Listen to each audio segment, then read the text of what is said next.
Excuse me, Yes. are you guys bowling fans? Yes. Yes, we sure are.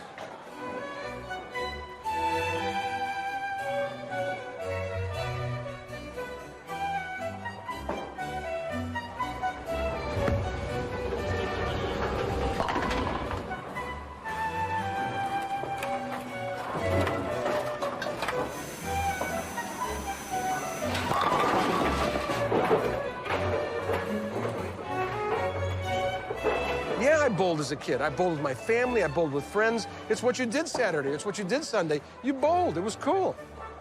Bowling. I mean, bowling's a blast. I mean, it's the ultimate family entertainment. Can talk about having bowled together, and that's about as apple pie as you can get. Bowling is by far the most popular participatory sport in America. More Americans bowled last year than voted. Everybody has fun bowling. Nobody never has not fun bowling. I mean, everybody who's gone to a bowling center and has bowled has had fun doing it. Even if they throw a gutter ball, they laugh about it. They have a good time. Families spend time together when they're bowling. Americans don't spend as much time as they used to together, either in bowling leagues or other common activities. And that's undermining our common citizenship.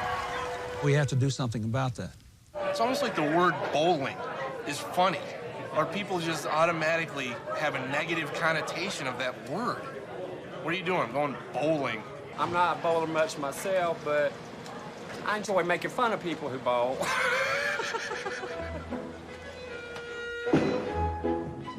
Golf, baseball, and bowlers, they got a great talent.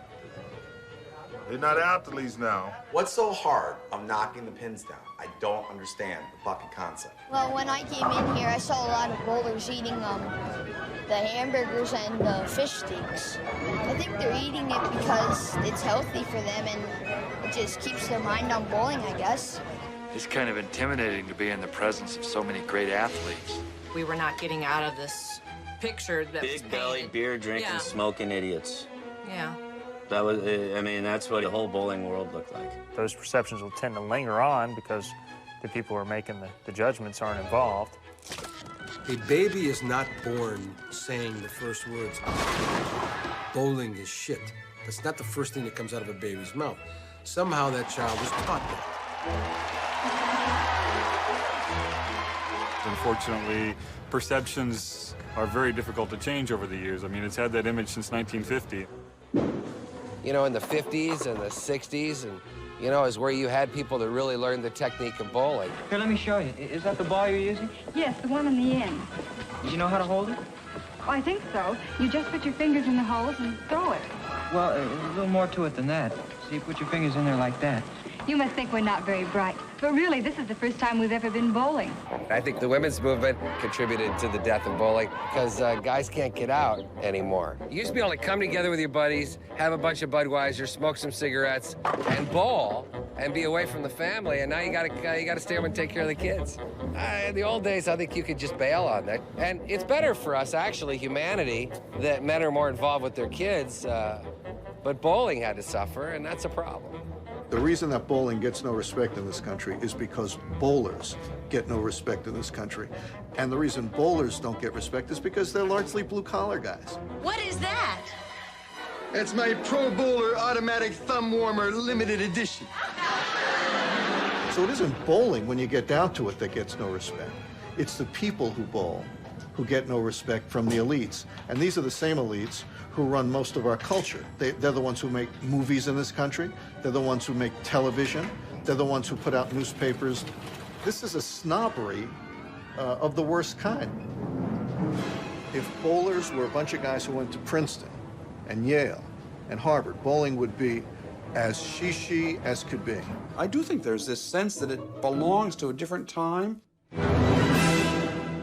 You know, bowling it's kind of like, you know, what happens at a drive-in movies.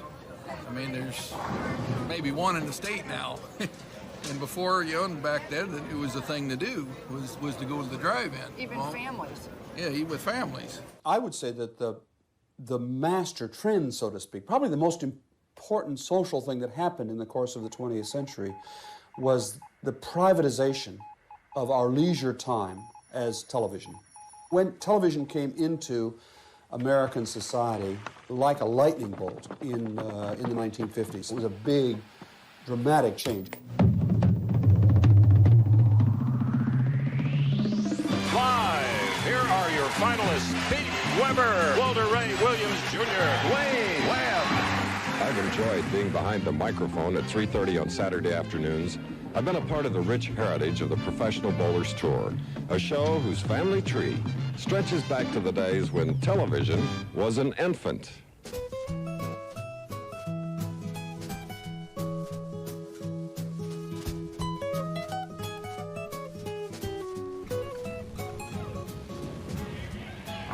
That's it. Oh, and Dick Weber isn't out yet. I think the first TV show I ever saw was still in black and white. Dick Weber's on like 6 out of the first 7 tournaments in professional bowling. Hello again, ladies and gentlemen. I'm Chris Schenkel. ABC Sports brings you another great tournament in the Professional Bowling Association's Firestone Tournament of Champions. Bowling was big. It was bigger than football. In the 60s and 70s, it was bigger than football. There you see it. It tells the story. The crowd tells the story.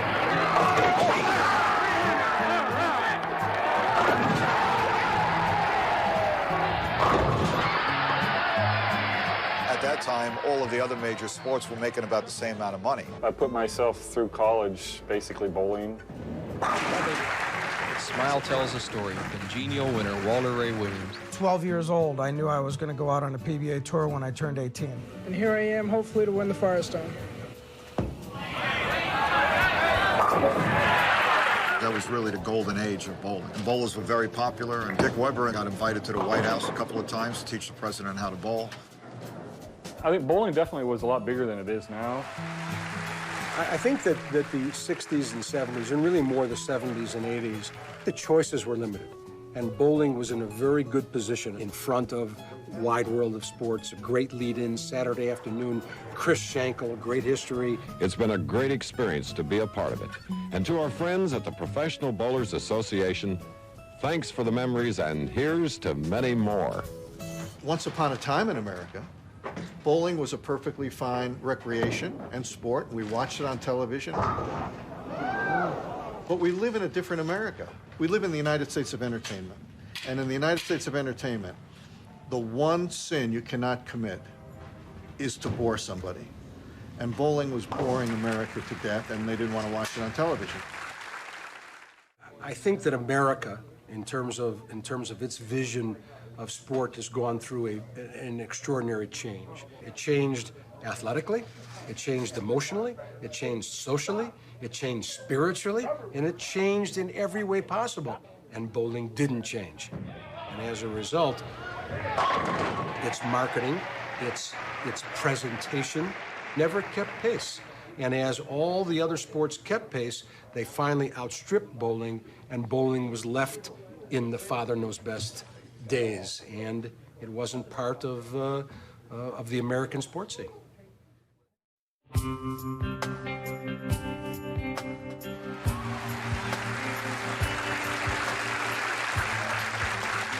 afternoon, everyone. Welcome to the finals of the St. Clair Classic. Let's meet the finalists for today's telecast. Pete Weber. The last show of the ABC telecasts in '97 when I actually started bowling good again and throwing the ball, making a lot of TV shows. Walter Ray Williams Jr. Obviously with cable and then more than 3 or 4 channels that people could watch, the ratings for everything started to fall. It's going to be Weber and Williams, 1 and 2 in the world in our final match. How fitting, huh, partner? How fitting. They started losing sponsors, and advertising dollars were going the wrong direction. No money's going in or no monies are coming out. What they're doing with it, I have no idea. But ABC had, they weren't making money with us. They had to do something. Chris, it's fitting that a Weber will throw the final ball on ABC. His dad won the first telecast, which was actually taped in 1962 at Argo Lane. Right now, Peter needs 2 strikes to win. He must strike.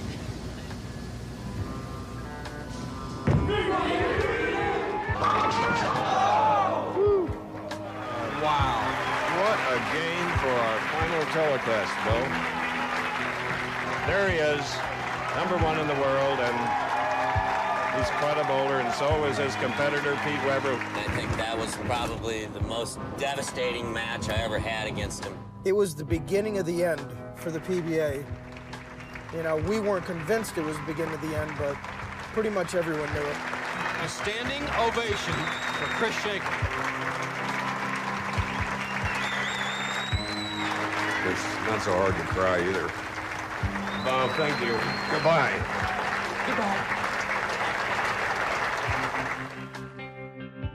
Giving your whole life to something, thinking that it'll never die, it'll never get bad, and then it does, and have nothing to back me up, no college, you know, no other career to step into. That part of it is the part that really hurts, because you do give your whole life to it. You don't expect it to die. You only expect it to get better. And when it only gets worse, you wonder why you were there and dedicated to the game for so long.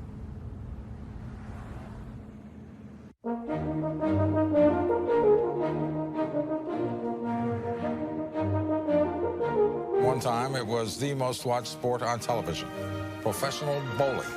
Today, it's not. But it is regaining a place in the world of televised sports, thanks in large measure to its new owners and these cool shirts. A group of former Microsoft programmers who decided it would be more fun to work on a 710 split than Windows XP. Did you call up your other two friends and say, we could buy the Professional Bowling League for $5 million? Yeah. I thought the PBA was in danger of dying, so I sent a letter to the commissioner saying, hey, I'm a retired Microsoft guy. He sent a letter back saying we're potentially for sale. So I talked to Rob Glazer. That whole league is potentially for sale on the order of $5 million. Would buys the whole thing. He said, yeah, we gotta do that. That makes perfect sense. And then Mike Slade heard through the sort of Microsoft alum grapevine that we were buying the PBA, and he says, I want in, I want to do this thing too. Chris Peters and his friends, former Microsoft guys, have hired two fellas from Nike to run the day-to-day operations of the PBA.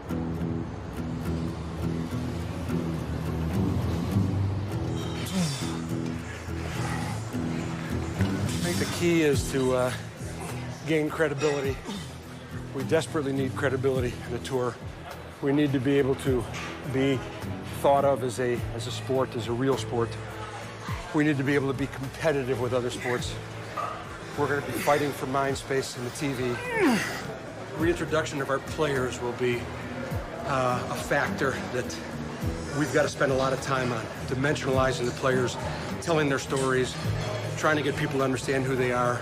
I think the key is to do these things in conjunction and to get them to a place where someone can embrace it all and then sell it to sponsors, sell it to America, sell it to the globe, and I think we've got a chance.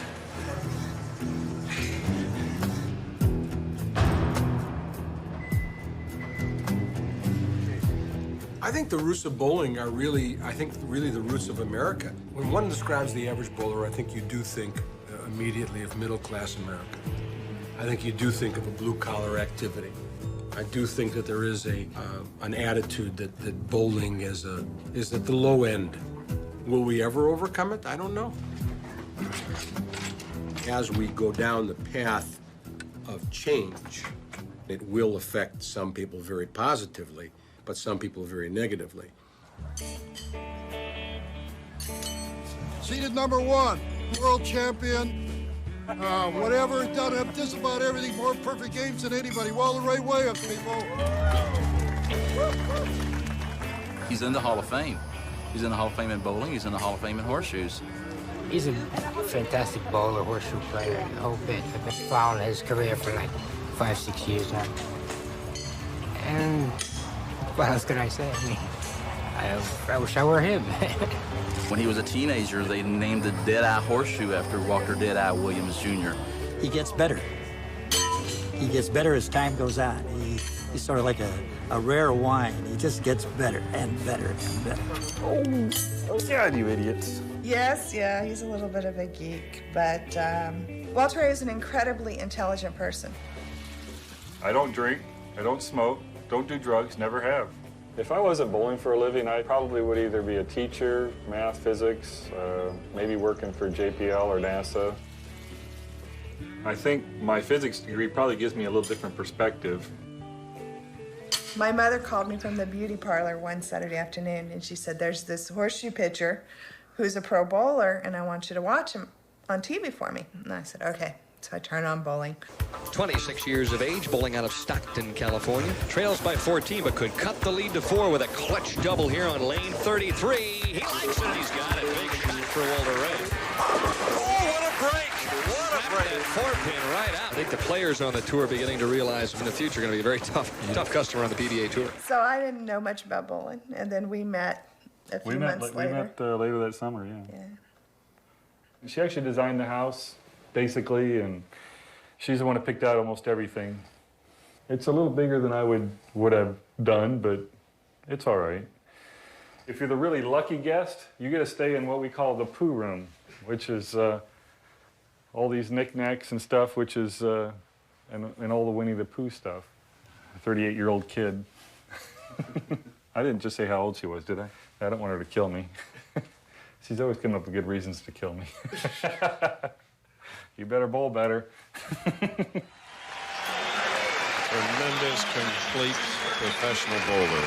6'2" 180-pound Walter Ray Williams.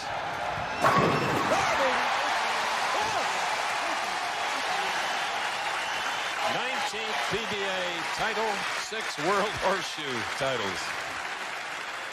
So far, I've done very well over my career, and I have no complaints. Fortunately, the new PBA's got some good money behind it. I think that allows for a lot better marketing and promotions and stuff. I just hope I can benefit from it.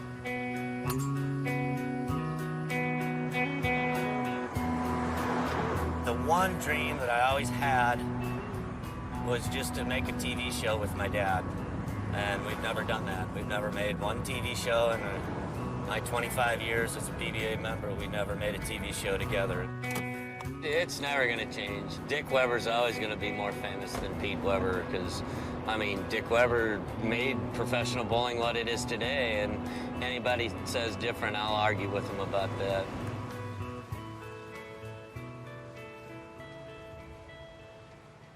It's good to see you. Yes, it's nice to see you again, too. It's our family portrait, that the fourth one we had to do. Yeah. When the kids get divorced or change spouses or add kids, they got to take another picture for me. You'll see so much shit in this house, you won't believe it. There's any room for anything else. Dad, how's it going? All right, Pete. How's it going with you, baby? Very good. All right, good to see you. This is what I grew up with.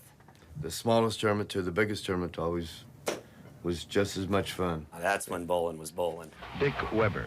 They call him the Cracker, the Splinter, the Thin Man from St. Louis. Dick Weber, an All-American on any man's bowling team. I think it was hard at first for Pete to be my son, but his drive is to beat my career. Much different than I am in style, much different than me in attitude, even though we have both have tempers. His antics on the lanes are a little bit more wild than mine were. They expected me to be just like Dad, and I had a rude awakening for him. I wasn't like Dick Weber. Pete was the most lovable kid that I had. He was so outgoing, and it wasn't mean. He just wanted to be doing something all the time. Well, I think my record speaks for itself. Throughout my career, I've been known to raise a little hell, yeah.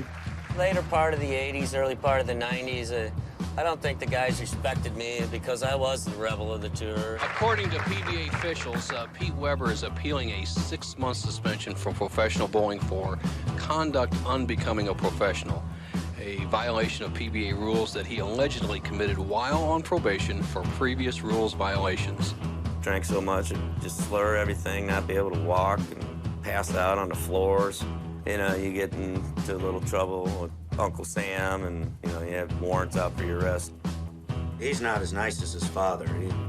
He doesn't have the composure his father has. He'll never make it. And I was like, well, I have people right here, because I am making it. He gave him a lot of headaches, but but all my kids did. And they're boys, you know, with the exception of the daughter. She had her few problems, too, but... Bye, hon. I love you. care. All right, Pop. All right. Be good. Bye-bye. Love you. I got older, got smarter, you know, and so it's cool to be home and be responsible instead of just drinking my life away. You're burning them. Are those burnt? I'd hope that Pete could do it out there and that he was a strong enough person to put some of those demons behind him and go out and do well. Don't burn them. Please. Hey, let me get the phone. Bowling and more this Wayne. This is a new website for the PBA. Hey, this is pretty good. Have you seen this new website? Wayne Webb career highlights, personal facts, career earnings, $1,389,046. What did we do with all that money? I believe this is going to be Wayne's year. I think he'll go out and win a couple tournaments this fall. It's a good opportunity for Wayne to go out. It helps us in the pro shop because people come into the pro shop because Wayne's here. It's you know, he's one of the 12 winningest bowlers on the PBA history. He's won 20 tournaments, and hopefully he's got a couple left in him. I think it depends on what amount of money is going to make you happy. You know, what you need to survive. And that's what puts the fire in me. I always bowl better when I'm broke. You ought to be. I should bowl great living in Las Vegas. You should be a hell of a bowler this year. Everything's nice and dusty, isn't it? This was just first All-American team. This one here is my first title, the Brunswick World Open. That was in 1978. This one here, the cup that's all beat up from so many moves, that was the Tournament of Champions, 1980. So at 22, Mr. Cool wins it. Wayne Webb is the winner of the Firestone Tournament of Champions. Wayne won 30 grand today.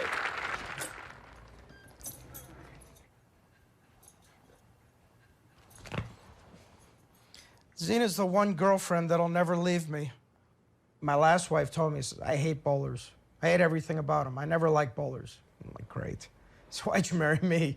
You know? And I got a ladies program, and I'm looking through it. I'm looking for my next wife. And I saw this one lady, Travis McNeese, and I said, that's her. I'm going to meet her and marry her. I met her 2 months later, married her a year later. And we were married for 5 years. But I made some mistakes that were unforgivable, so we didn't quite make it through. But most everything were my mistakes.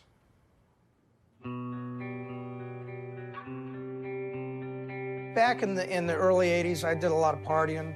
I started getting into karaoke. I was the entertainment in the lounge just about every night of the week. Money at this point didn't really mean anything to me. I mean, money's never really meant anything to me. I used to love throwing parties and having people come over and, you know, I still do that. If I've got a little extra money, anyone who wants it, you know, they can have it. I don't care.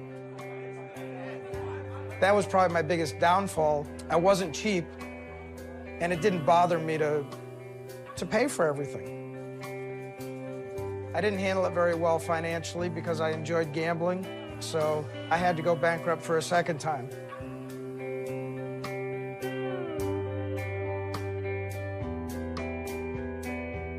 I've been bowling all these regionals and you know, and I've won a few and, you know, almost to where I feel like a star again.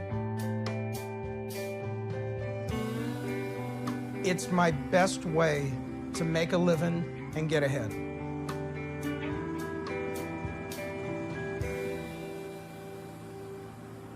It's got to work out. It's one of my last chances.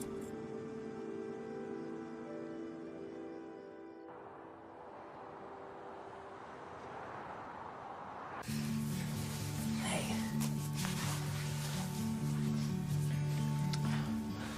PCI. Hey.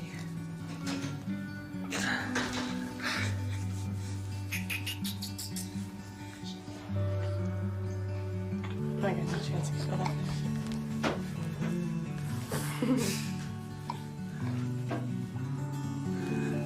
Oh. Go say goodbye to Daddy. Linda's job's a lot tougher than mine is. The boys are a great thing, but they're a lot of work, and she gets them 24/7. Okay, see you in 3 weeks. Okay, see you in 3 weeks. See you in 3 weeks.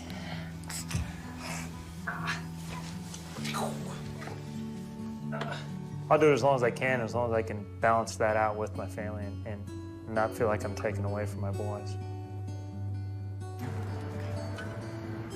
Keep it up.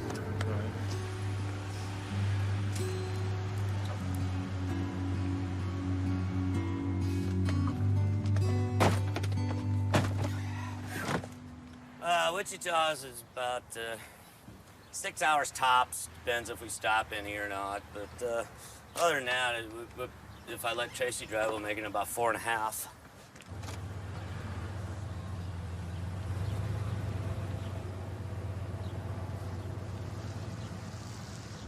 Anytime you knock Walter Ray off a TV show or beat him on a TV show, it's extra special. It's got a little more meaning to it. 97, when it was our very last telecast. Of course, he was the #1 player in the world, and it seems like once we get on TV, I always solid 9 or throw a stupid shot right in a key situation of the match to give him the opportunity to get up and throw strikes to lock me out.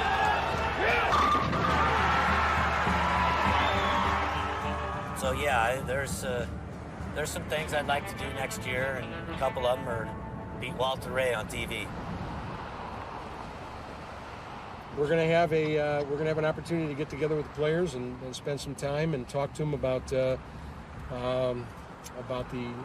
realities of the season, what we expect, and of course the opening players meeting is always an interesting experience. It's always something the players, I think, look forward to. I know it's something I look forward to. Steve Miller's trying to get the players to support what the PBA office is trying to do. And I think in some cases he probably did that. In other cases, he might have alienated some of the players. I don't know. You'd have to ask all the players. As far as Steve Miller goes, I wouldn't want anybody else in the office running our show the way he knows how to do it. They're the guys with the money, and they're strong-egoed and strong-willed. They're not going to listen to anyone. They're going to do it their way. Right or wrong, it's their show.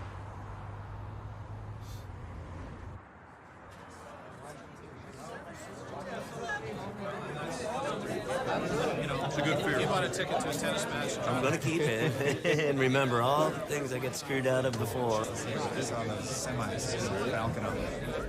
Okay, there's a bunch of seats up here in the front. So we should try to get together and start this.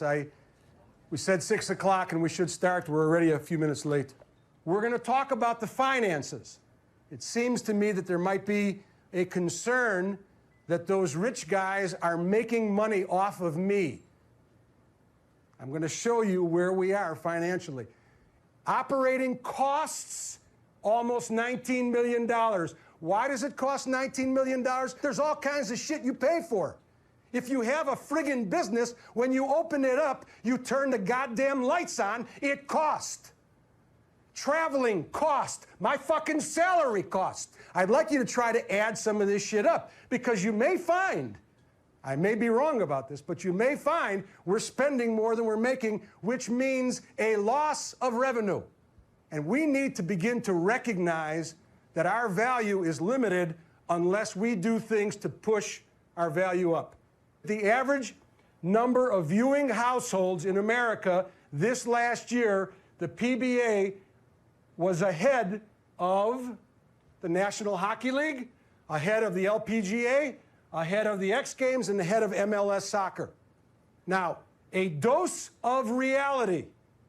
For a commercial of 30 seconds, we get about $4,000.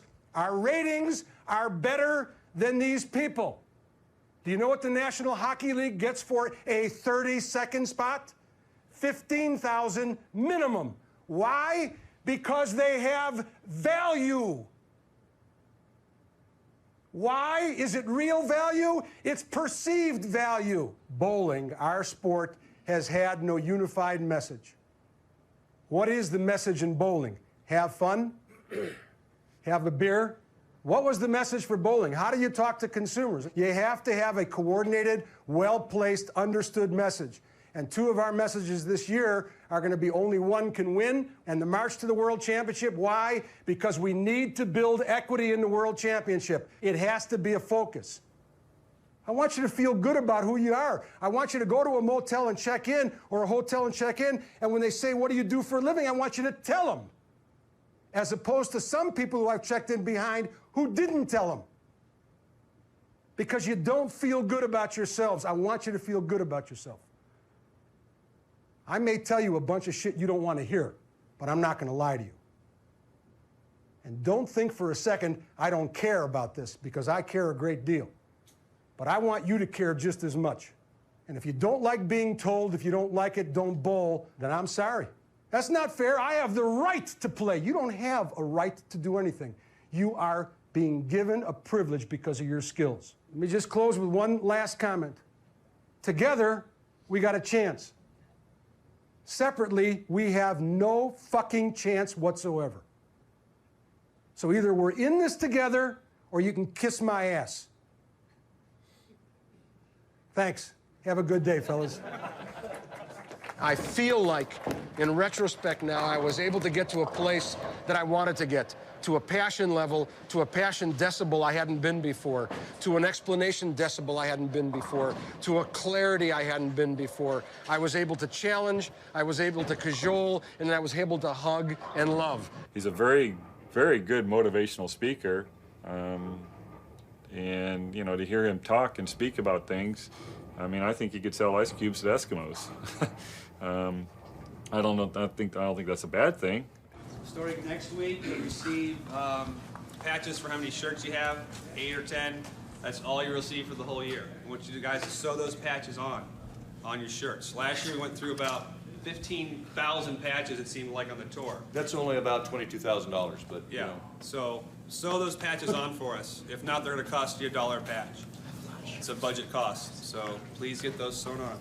The patches are up here, guys. Please get one before you leave. I'm going to read off land assignments. Okay, Ciccone, Wayne Webb, Mike Shoemaker, RD, here, 15 and 16, Ramos, Curtis Woods, Blaze, 1920, Tomek, Mike Miller, Vince Woods, Kevin Mitchell.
And no matter what angle I got, with what ball I got, they all hit the same. See ya. Later.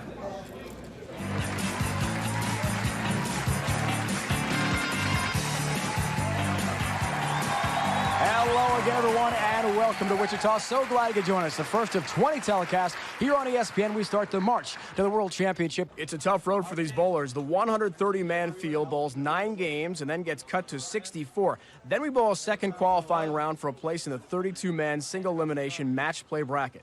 Win 4 matches, and you're bowling on TV for the big bucks. Not an easy road for these bowlers at all. You know, if you miss the top 64, you don't get paid for the week. You don't get a check. By the time you add up all your expenses, you're about $1,200 in the hole. We only have a limited number of opportunities to make this right.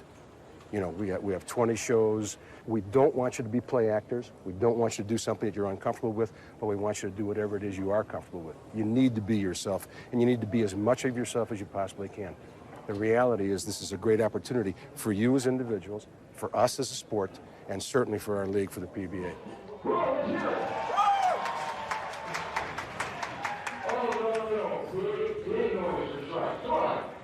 I always come into the bar to watch the show because sitting in the stands and watching it, I don't get a flavor for how the TV went.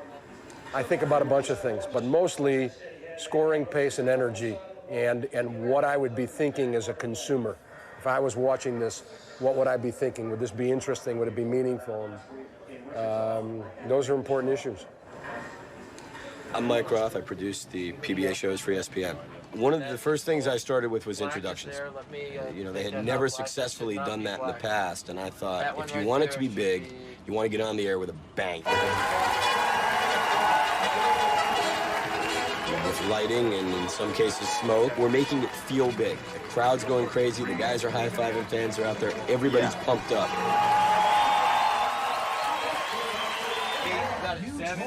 7, 6, 5, 3, 2, 1. Keep going forward. Good, hold it.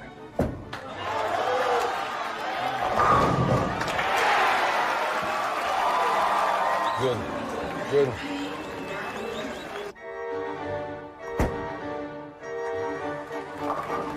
It looks like Chris Barnes is now zeroed in. Strike here, and he's down 19. Yeah, very shaky the first 5 frames. This is going to be the shot that really tells you where he's at.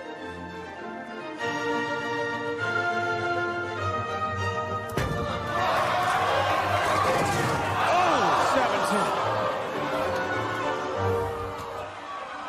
17. 13, 12, 11, 10. I'm a little surprised at how well DeAntremont's doing it. He's performing flawlessly. Congratulations.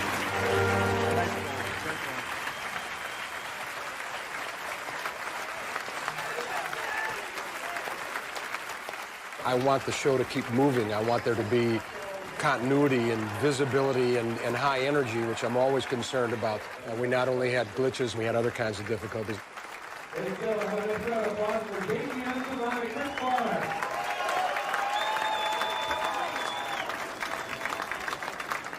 A while since the DeAntremont has had that large a check to hoist. You know, I really thought that was going to be a special day, and it was in a lot of ways. Unfortunately, it didn't finish out the way I wanted to.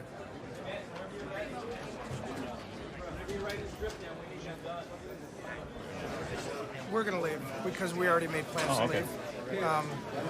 You're going there tomorrow? Yeah. So we'll just catch up with you, and you can buy Monday night.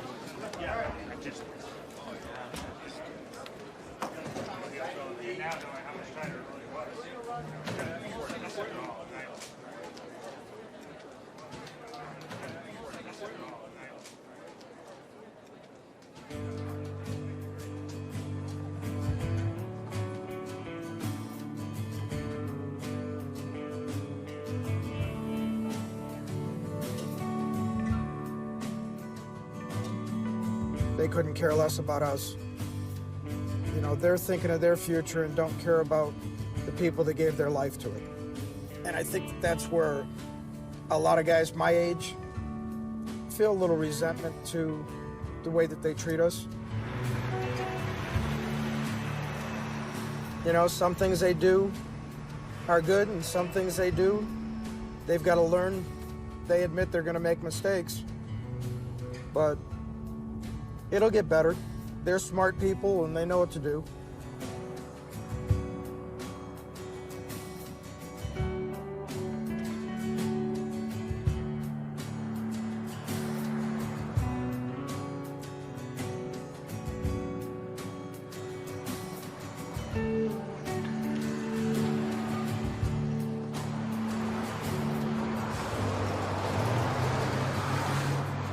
So the schedule, we need to talk about it in a real viable way.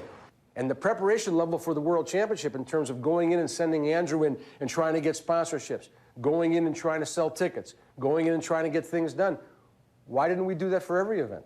You know how we're handling the World Championship right now? You know, we've got people going into the city, we've got things going on. We're doing a good job. Would I say we're doing a great job? No, I wouldn't, because nobody knows this fucking thing exists. But I will tell you one thing that this does not take into consideration to a great extent, and that is, what does the audience want? Because frankly, I don't give a shit what the players want. And secondly, what do the sponsors want? And the two things that drive our business are the audience and sponsors, not the players. The players will figure it out.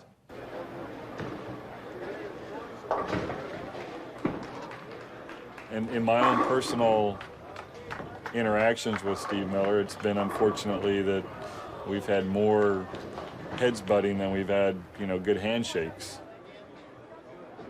Some of the fans that make the most noise are the ones that they seem to be trying to appease. That they're trying to go after the 18 to 35-year-old males who tend to be a lot more, I don't know, aggressive or whatever, and they tend to like the players who are, you know, more brash, like a Pete Weber.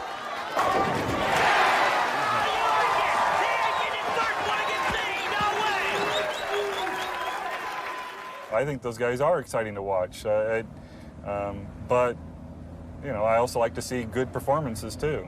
So I think there's definitely a place for somebody like myself. Well, I mean, you know, being a marketer of a product, we're supportive anytime a trademark is treated in a respectful manner.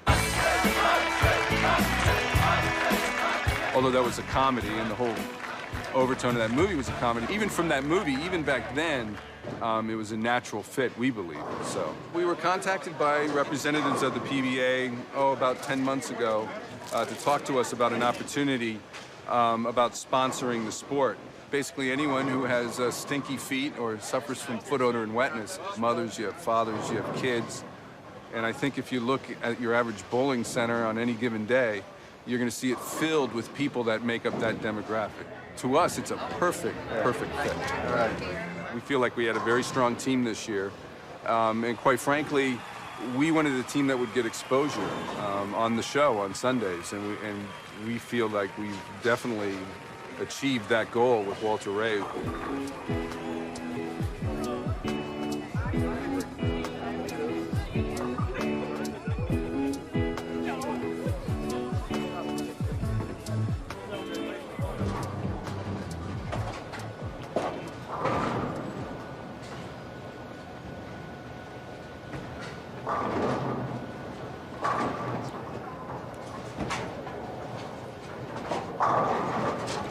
Last year, I had an outstanding year. And this year's been a little slower for me. I feel like I'm throwing the ball good, but score-wise hasn't been as good as last year. Ah, shit.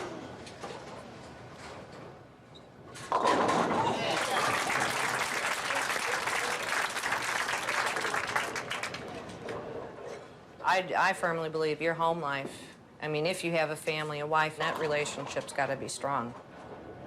I mean, I've seen them bust up. I've seen some succeed. There's not many married couples that spend as much time together as we do, so the only time alone, apart that we have from each other is when he's actually bowling. For spending as much time together as we do, we get along pretty well. Come on, Pete, throw a strike. You're killing us, man.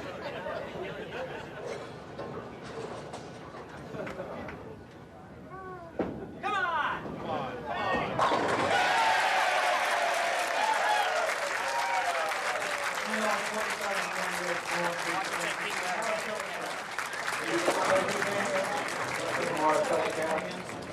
222, Weber 149.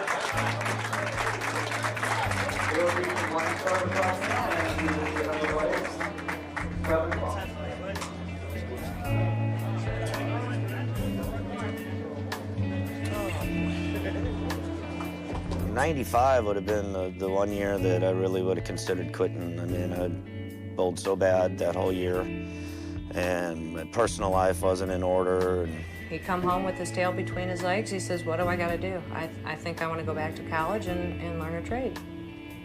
He goes, what do you think? I said, I think you need to pull your head out of your ass and get out there and throw the ball like you know how. She convinced me not to quit yet, to try it another year. And first tournament of the year, I go out and make the show. So I was like, all right, this is a little better. She totally understands bowling. She knows what it's like to be on the road. She did it herself for a little while. So she knows what it's like to be on the road and have to bowl and find a hotel and do everything. And she knows that her time out here with me is basically to keep me going. I mean, to make sure my clothes are ready. I mean, not to make her sound like a slave, but she helps drive and she takes care of all the hotel reservations and things like that. So, I mean, she basically, to me, my job is to bowl and bowl only. To throw the ball. And then when we get home, I try and make things up to her when we get home, but it doesn't really work out all that much.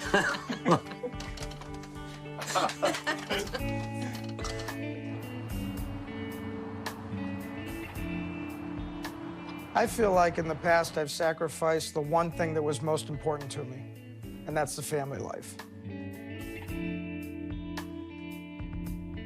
The divorce rate is huge on tour.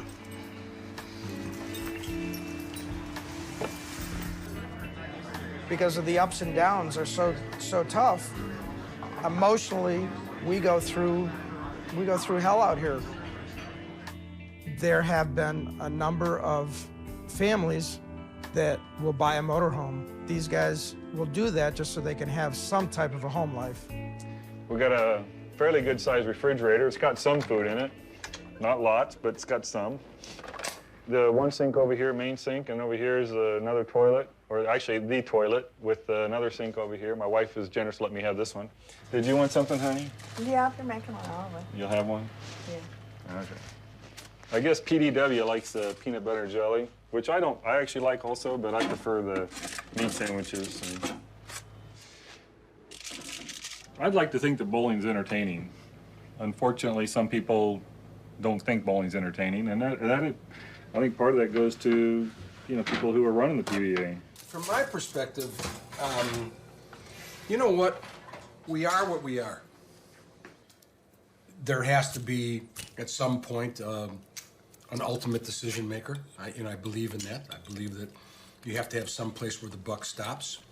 Have an individual or a group of individuals that have a vision for what you want to be moving forward. See what is and ask what could be. I don't think my bull in the china shop personality and mentality would have been good for the PGA, but I think I'm reasonably good for this. In 5 years, I don't think they'll need me. Maybe 3 years they won't. Maybe they won't even need me next year, but they certainly needed me to start the thing off, and or a person like me. I think there are nothing but great people, not great environments. I think there's nothing but great people, not great jobs. I think there's nothing but great people that overcome enormous odds. I just think it's the way it is, and I think that I think the human spirit is boundless. So if Pete wouldn't have come along, somebody else would have. But the reality is he did. And how fucking good is that?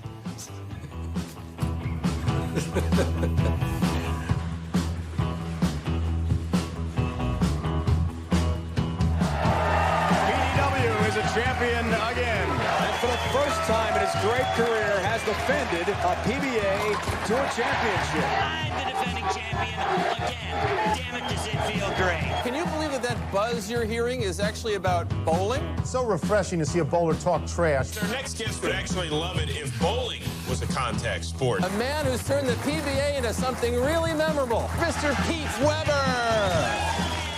You've added a whole new dimension to the bowling game. Your flamboyance, your wrestling-style moves, but talk about how the new owners of the PBA Tour actually are encouraging you. We are entertainers out there when we're bowling. They're trying to get younger people in it. They're trying to make it more exciting. You're the bad boy of bowling. What is the bad boy of bowling? What does that mean? That means I don't play by the rules that they lay down. Because I feel I'm number one. Call me PDW. That's why I am in the house. Pete Weber is back, looking to surpass his dad on the all-time titles list.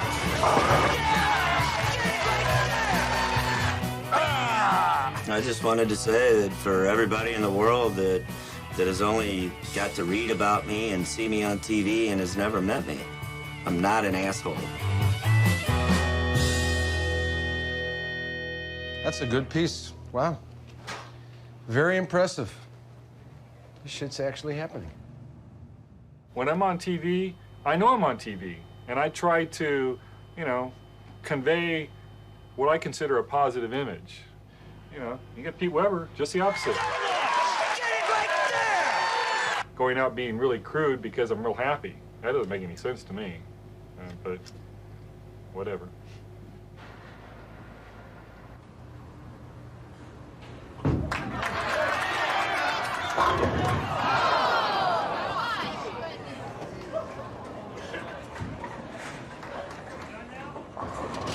I mean, Barnes, I mean, he is, I don't know if he loses his concentration or if he is confused, if he loses his confidence. It's either dead on or dead out. He always seems like he's on an emotional roller coaster.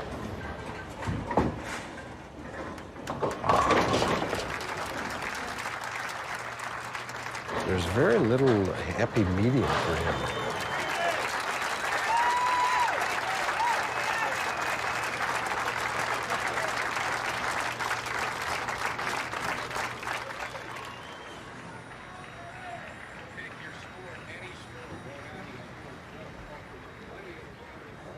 That's the hardest part. It's just, I mean, you feel like I disappointed a lot of people today. I like my wife. I called her right afterwards. And that's the hardest call to make. Because, you know, I mean, it's because I know she's pulling for me. And, just, you know, you have to make as much as you can when you can make it. You know, today's one of those days that kind of hurts because I feel bad because I know how happy she would be if I won. I think I'd be used to it after a while.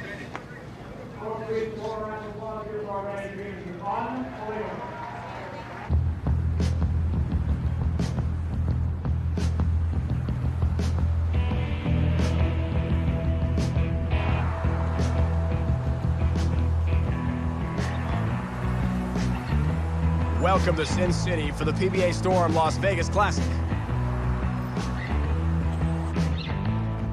Well, you can definitely outthink yourself. And that's probably one of my biggest problems. Trying to do a bunch of different things instead of just getting out there and bowling.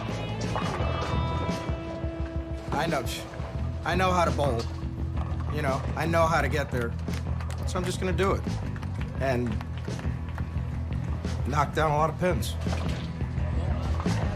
All right, ladies and gentlemen, we have our official number. After 18 games of qualifying, the cut score is plus 470. Plus 470 above. Return night at 7 o'clock. We'll have standings out in about 10 minutes. Reminder, those bowlers in first. You don't have any clue what time 31st bowls, do you? They all bowl at the same time. And you bowl who was in second. Well, you know, it's been a while since I've been around. You know, it was this time last year when I made the finals. You can see whoever's second place is who you bowl. Yeah. Hey, Mileto.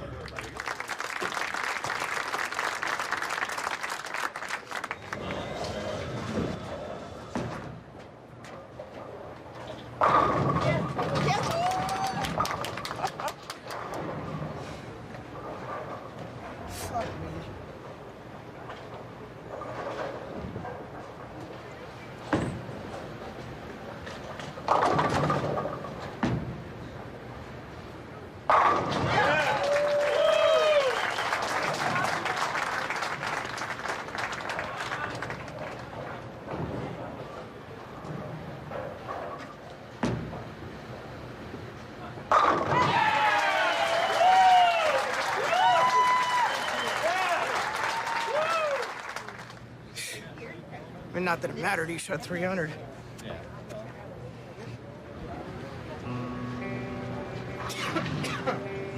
Fuck me. The worst part is I didn't really bowl bad.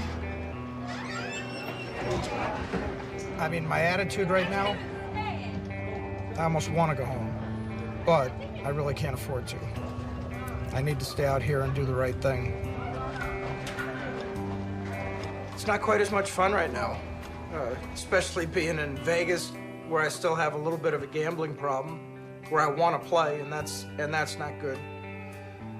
So I need to stay in my room. That way I don't lose any money. But it's not fun. But that's okay, because I'm bringing my karaoke back out. I've changed my mind, and I figure, you know what? The only way it's going to be fun is for me to make it fun again. So I'm bringing my business back out so I can do karaoke out here and play music.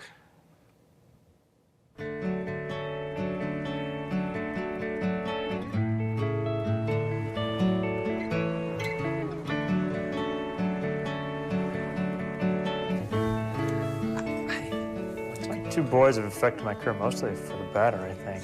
They have taken the edges off of me.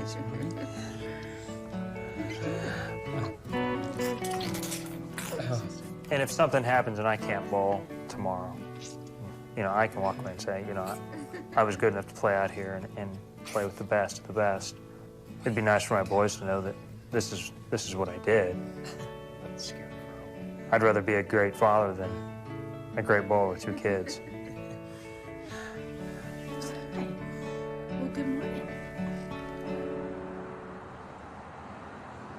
You're from Kansas originally, but now from Texas. How special a win here in front of the home folks? It's great to win in front of your friends and family. All right, he's ready to go, Randy. Championship match. Chris Barnes, 9 second-place finishes in his career, but he's going to have to beat Parker Bone. Business first, though, here in Dallas, determining a champion. Oh, 46 gets them all down. Barnes looking for a great position for his first tour win of this season. Appears more focused than ever. Whoops. Whoa. But is a shot clock violation? It's happened a lot to Chris Barnes this year, who says he's not overwhelmed by frustration. Shreds the rack. Perfect ball for Barnes. So the extra thought paid off.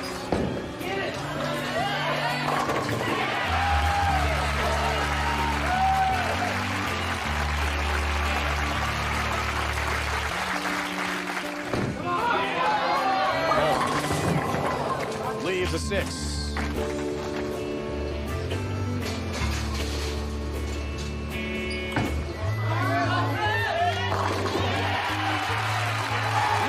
For Barnes. Takes the title today in Texas. The first time since 2001, Chris Barnes a PBA champion again.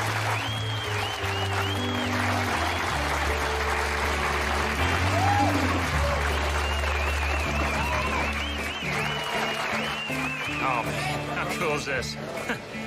Let me break through. Oh, I'm glad to be here when he wins. Yeah. That's awesome. I'm glad the boys got to be here. It's fun. Nice to be able to celebrate. Wait to keep this. Hey! We can afford your diapers now. Hey, new furniture for the weight room, guys. Yeah, that's exactly what it is.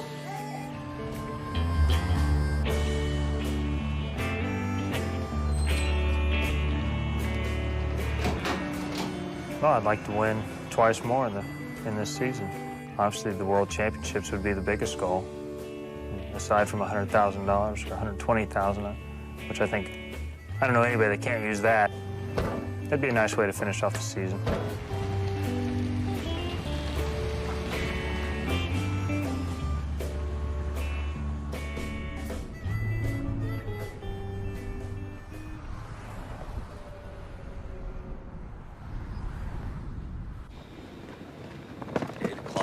This is like really early.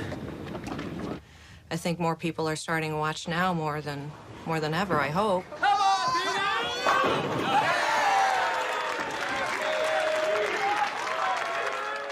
Pete's had a little bit to do with that.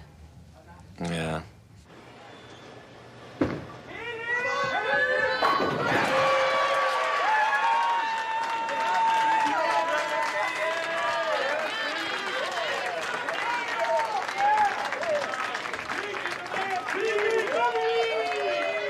Maybe he got a little, pressure from the media and all the hype and stuff like that, but, I mean, he enjoys doing that. He says it didn't bother him, but I think it did. mentally. But he's back. Pull well, all right? Thank you, Mr. Miller. You look great. Watch her.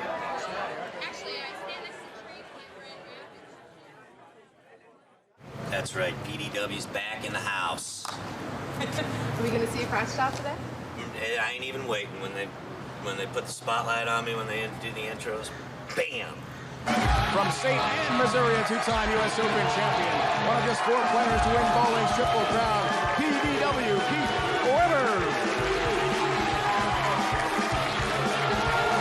From Victorville, California, making his 5th career TV appearance, looking for his first ever PBA title, Michael Haugen Jr. This Hall of Famer's resume includes 35 wins, 3 majors, nearly $3 million in earnings. From Ocala, Florida, Walter Ray Williams Jr. And on the line today, one bowler takes home $100,000 in the third of our 4 majors. With the sunglasses, Pete Weber is ready.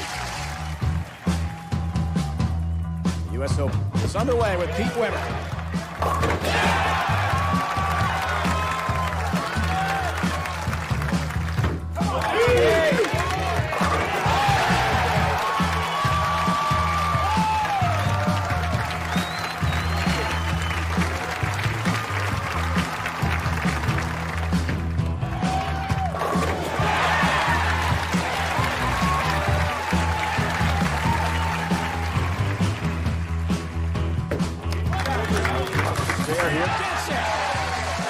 Out to 10, a big one.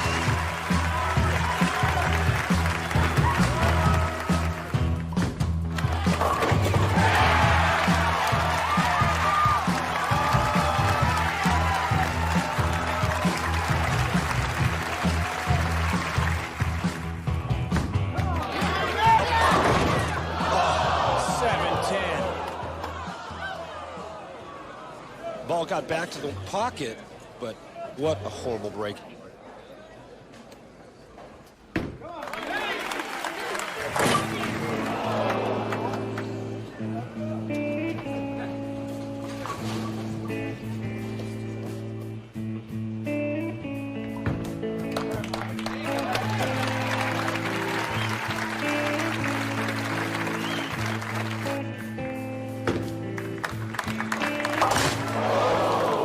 Drops and misses the 9.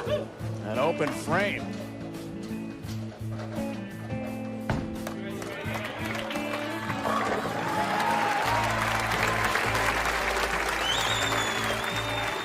Michael Haugen advances past the legendary Pete Weber. Now he faces Hall of Famer Walter Ray Williams Jr. in the finals. Walter Ray has been dominant all year long on the tour.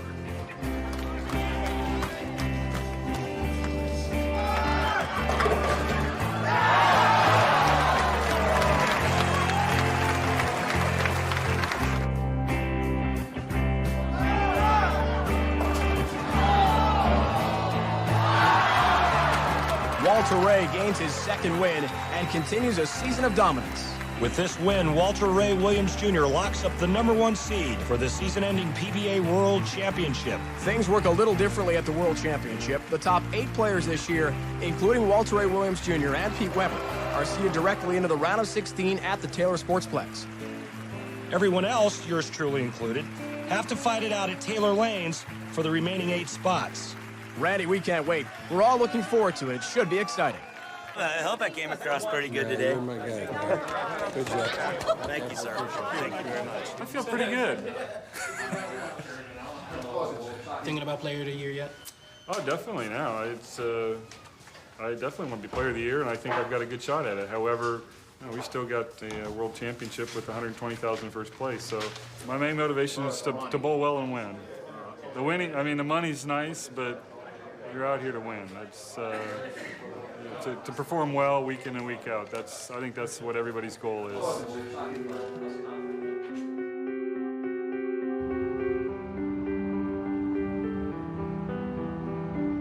If it wasn't for the new PBA, we'd be bankrupt. If it can be done, they're the ones that are going to save the tour and make it financially good for the future bowlers. I don't think I'll see any of it. I would very much consider doing something different with my life. But at this point, I wouldn't have a clue what that would be.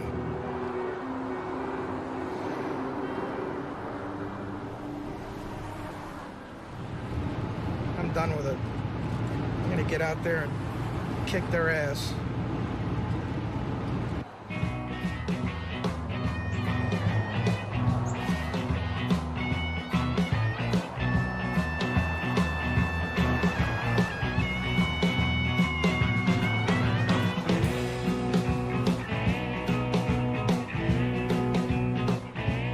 Anytime they get the bowl for 120,000 first place and the title of world champion, then that's a pretty big deal.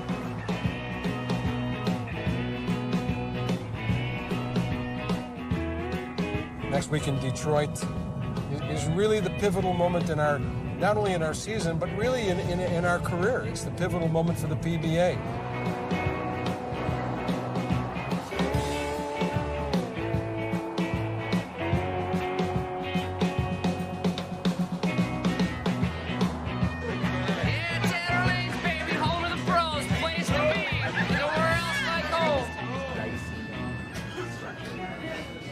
I feel pretty good. We'll just have to see what happens. I mean, you know, every day's a new day, and the lanes play a little different every day, but I feel confident to go out there and knock them down.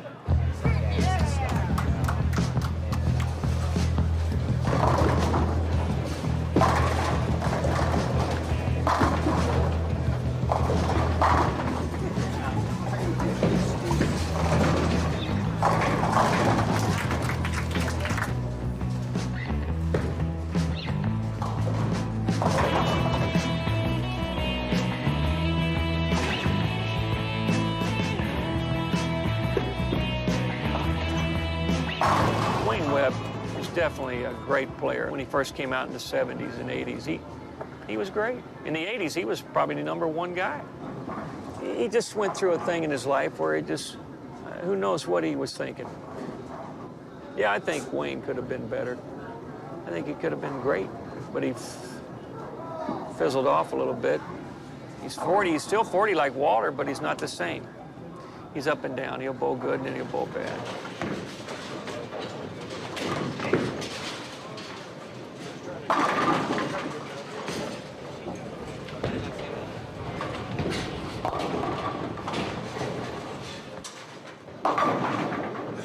Kind of hard to average 200 when you're only allowed 1 strike a game. Yeah.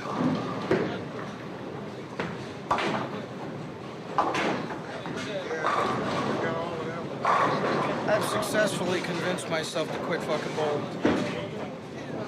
I'm not very good anymore. I'm right there with you.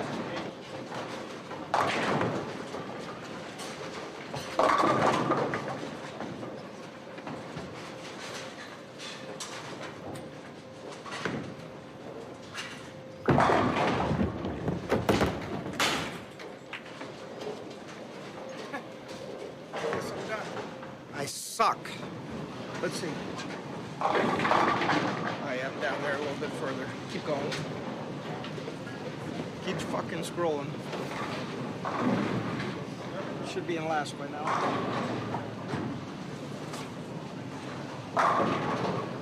Motherfucker. My bowling career is over.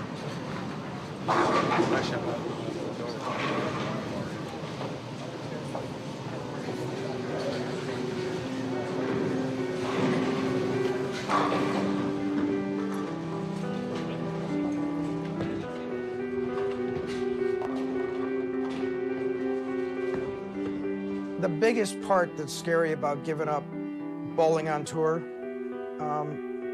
it's really all I know. I mean, it's all I've ever done since I was 18 years old.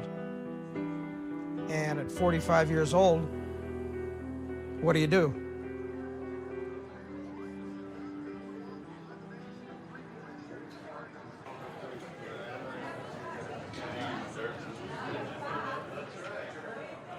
Well, I've been doing my karaoke business for about 8 years now.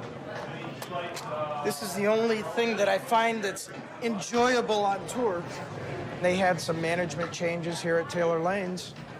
They're looking for my karaoke business, which was real big, and I haven't done it for a couple of years, but they remember when I did do it out here, it was such a great time, and people ask for it all the time.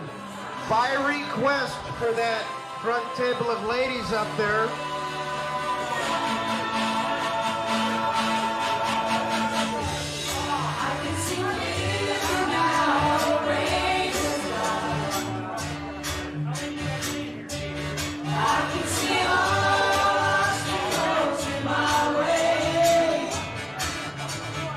I'm broke, and I have no family, and I have no life. And I need every piece of that to make me happy.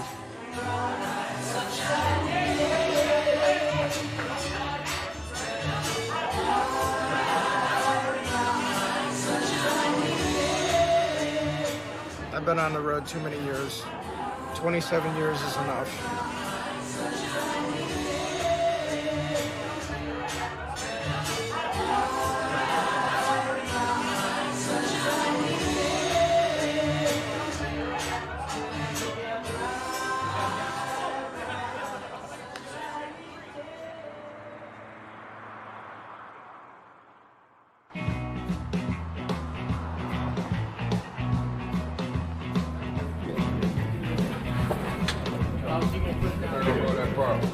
They ain't gonna go the whole. A little more in the middle. Yeah. Middle.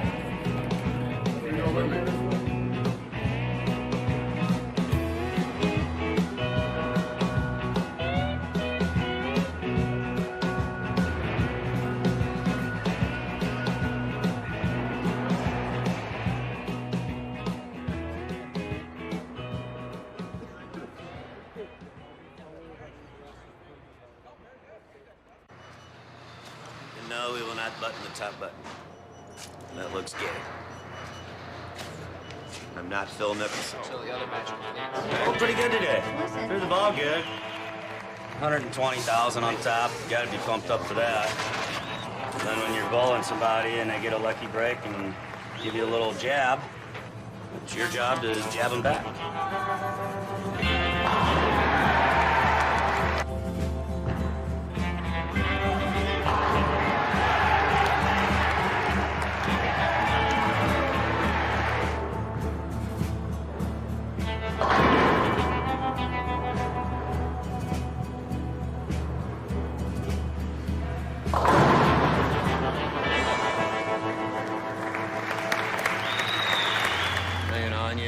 After the fact, you feel for the guy, but during the match, you really don't. It's tough shit, you know.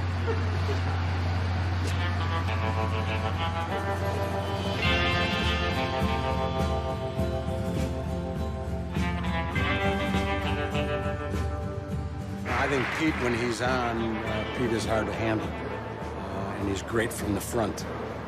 And we'll see what happens. It's going to be exciting. It'd be great to see Pete and Walter Ray end up playing each other. And, you know, when Pete finished his match out there, he looked at Walter Ray and he said, I want to play the best in the world. I want you. And Walter Ray looked at him and said, bring it on. So that's good stuff.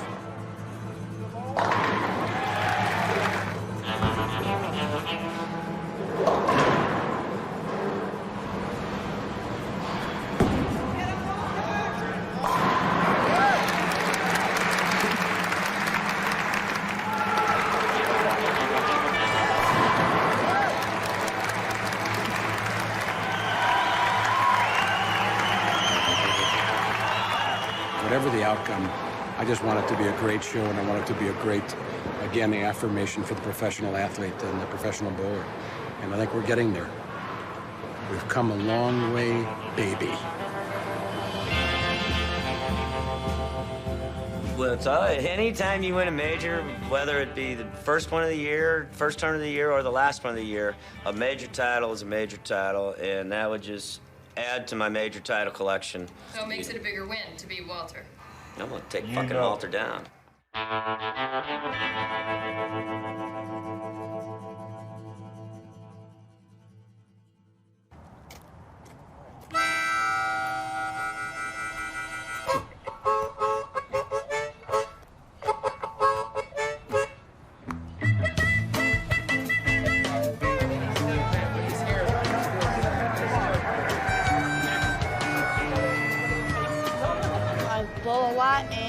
favorite bowler is Pete Weber.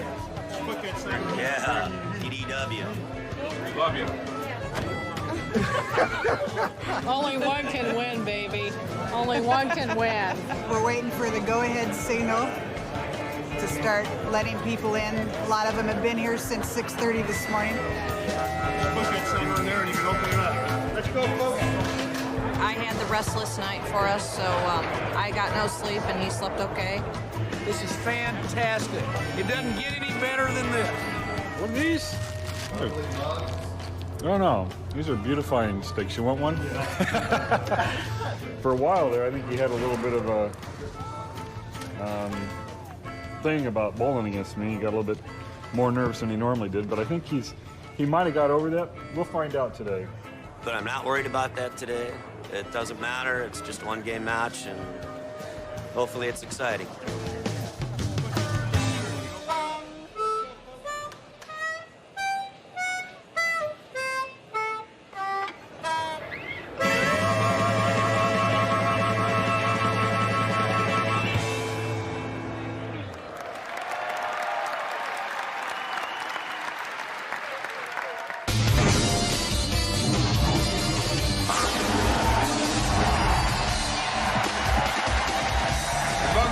To the 2003 PBA World Championship is complete. For the first time in PBA history, we wrap up the season with this prestigious event. The fourth and final major of the year with a record-tying $120,000 in prize money is on the line. We come to you from Taylor Sportsplex in Taylor, Michigan, just minutes from downtown Detroit. Now let's meet our finalists. From Ocala, Florida, his 36 career titles include 4 majors, a 5-time PBA Player of the Year, and the Hall of Famer, Walter Ray Williams, Jr. His 29 career wins include 6 majors and bowling elusive Triple Crown, a PBA Hall of Famer from St. Ann, Missouri, Pete Weber!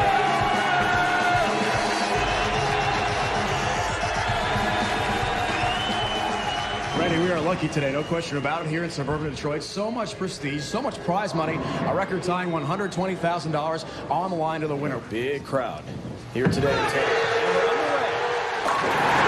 The championship, what a start for PDWs in a pocket. Two of the towering figures in modern bowling square off on television for the first time since 1997. Walter Ray Williams Jr. had a 300 game last night. Walter Ray starts in the pocket. 10 in the pit for Walter Ray Williams Jr. Walter Ray. Oh, that's not good.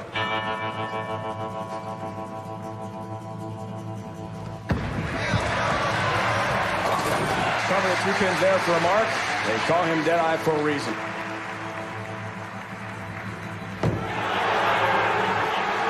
Take it down. And he's got to flip it.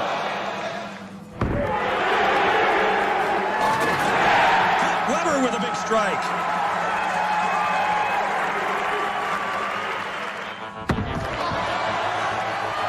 Walter Ray answers. Perfect ball in the pocket for a strike.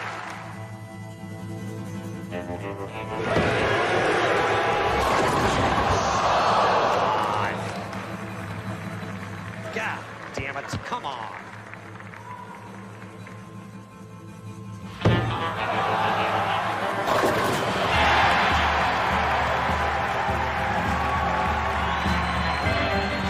I mean, you get the feeling this is a world championship. You can see it. You can feel it. The crowd shots are spectacular.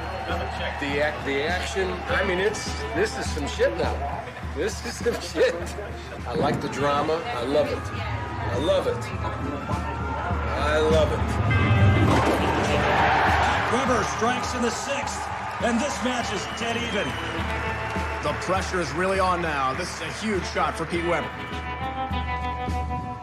7 foot strike carries up 10 pins. 10.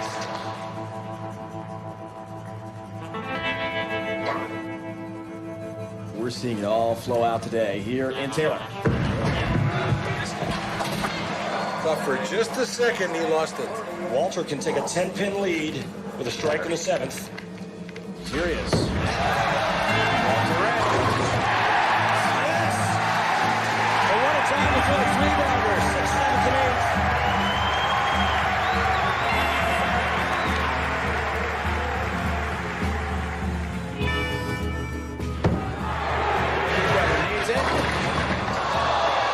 some help.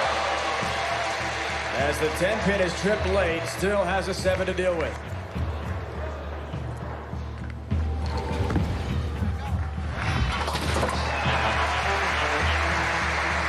A shrug of bewilderment from Pete Weber, now down 21 pins. Hey, you know what Pete thought about all those 9 spares? Well, he just showed you. If Walter Ray strikes here, PDW is in big trouble. 4 pins still standing. I'm excited. This is the most fun I've had watching the show.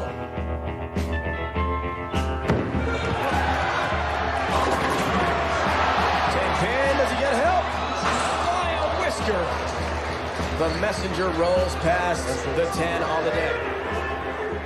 So now, if he spares and strikes, Pete strikes out, he wins? 1 pin. Oh, this is some shit. Just when it looked like Walter Ray was going to bury Pete, Pete has new life. Keep in mind, Pete has been in the pocket the entire match, just hasn't gotten the breaks. Maybe now he takes advantage. Walter Ray, with a strike on this next ball, will force Pete Weber to throw 3 strikes in the 10th frame to win by 1 pin. Come on.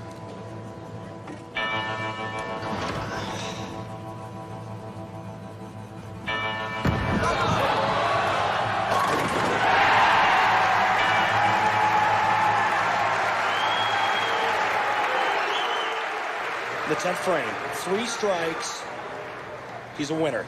2 strikes and 9, we have a tie. Jeez.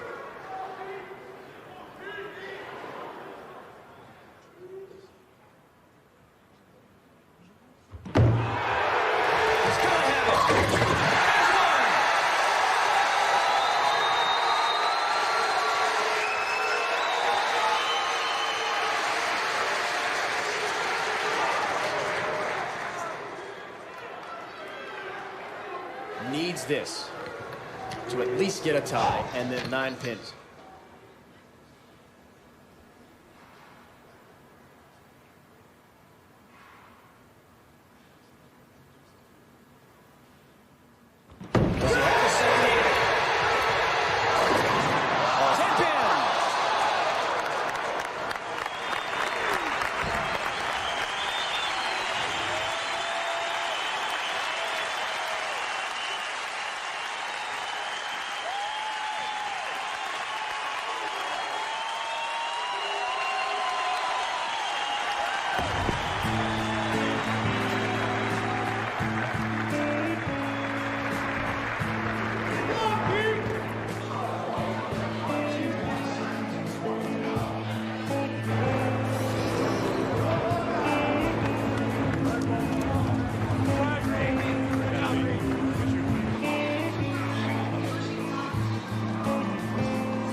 Thanks. I had a good year, though. I'm not gonna be disappointed. Good job, man. Just starting.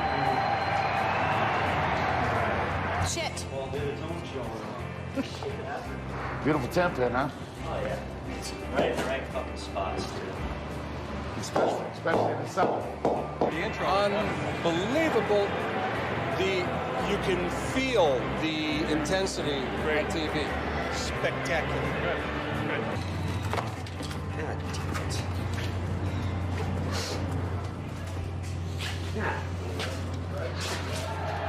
Motherfucking 10 pin. Yeah. Motherfucking 10 pin. I can't believe I left that many of them. I mean, it just... Nobody left that many in practice. Well, strike it well in practice. Right.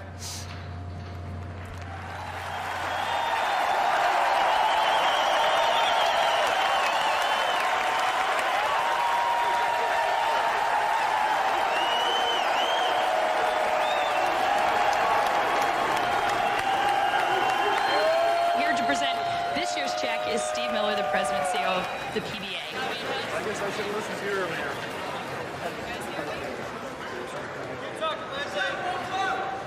Walter, I probably should have written this out to Paige. Paige, are you here? Oh, yeah. But Walter, $120,000. Your earnings over $415,000 for the year. Couldn't go to a better bowler, a greater representative, #1 bowler in the world. Congratulations. Thanks, Steve.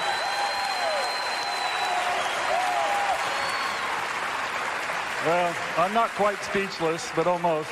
I'd like to thank all the sponsors that come on board this year, especially Odor Eaters and helping my team along. And I'd like to thank Chris Peters for getting the PBA back on its feet. Without you guys, we wouldn't be bowling for this much money. I'm just absolutely elated for what has been going on. It's been an unbelievable year. Hopefully I can continue to bowl well and continue to get more of these bigger checks. I'm sure they're going to be bigger in the future. And Steve, thanks a lot for everything you've done for the PBA. Thank you.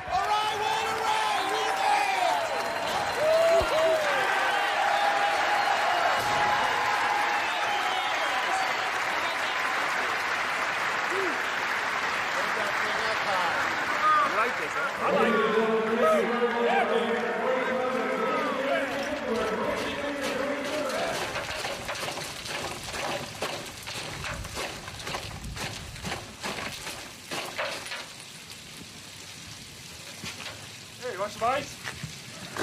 Hey, Walter, right? Pardon? You must have one of the compartment doors open. Oh, yeah, the water one. I just won the PBA World Championship this afternoon for $120,000, and now I'm up here in my motorhome getting the ice out so I can get down to Florida.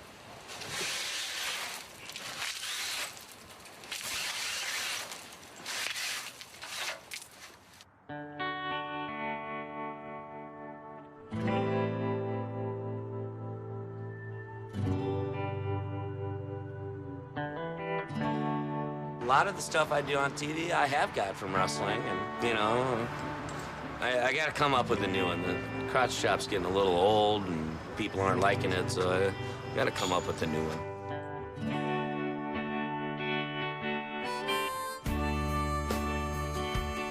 I've got my own viewpoints about, you know, how things are going with the PBA and the office and things like that. I think for the most part, they're definitely going in the right direction. I like to let my bowling ball do my talking, and this year I was able to do a pretty good job with that.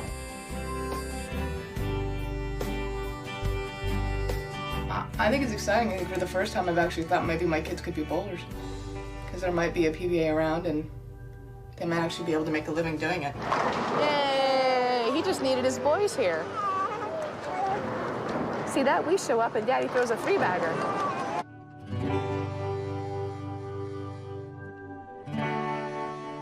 What makes it difficult in bowling is that we literally know that this change is going to create a crack that some people are going to fall through.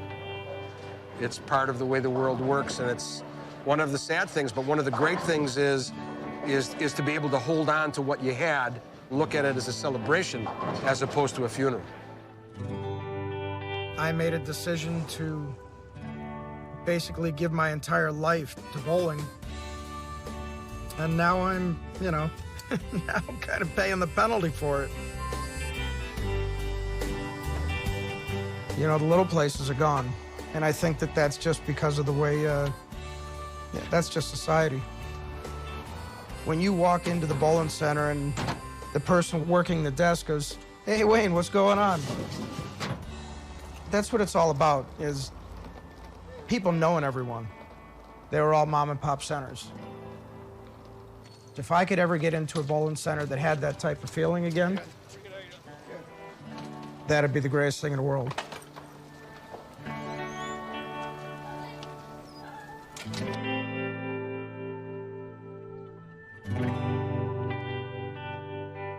I defy anybody in this room to tell me, even for a moment, that we haven't made monumental progress. And I'll tell you, I'm the most optimistic guy in the world, and it's gone beyond where I thought it was going to be this quickly.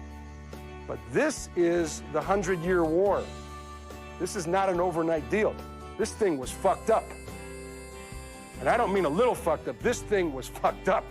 Financially, spiritually, emotionally, business-wise, it was bad. And we're just starting to get okay.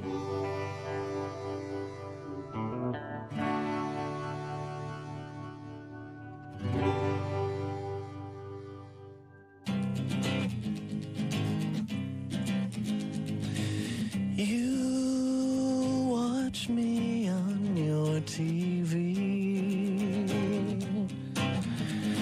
Say that my job is easy. Say I am not athletic. You think my sport's pathetic.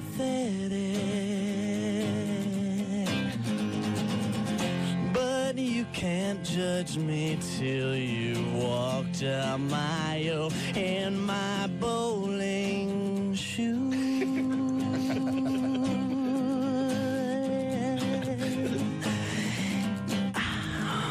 So I don't get all the ladies, and my clothes are from the 80s. Yeah, I'm known throughout the valleys as the prophet of the alleys. And as I roll the ball, I cry, let me bowl or let me die. I'm almighty Malachi, the bowling god. The smell of rosin gets me high. Kiss the rim pins goodbye. I'm almighty Malachi, the bowling.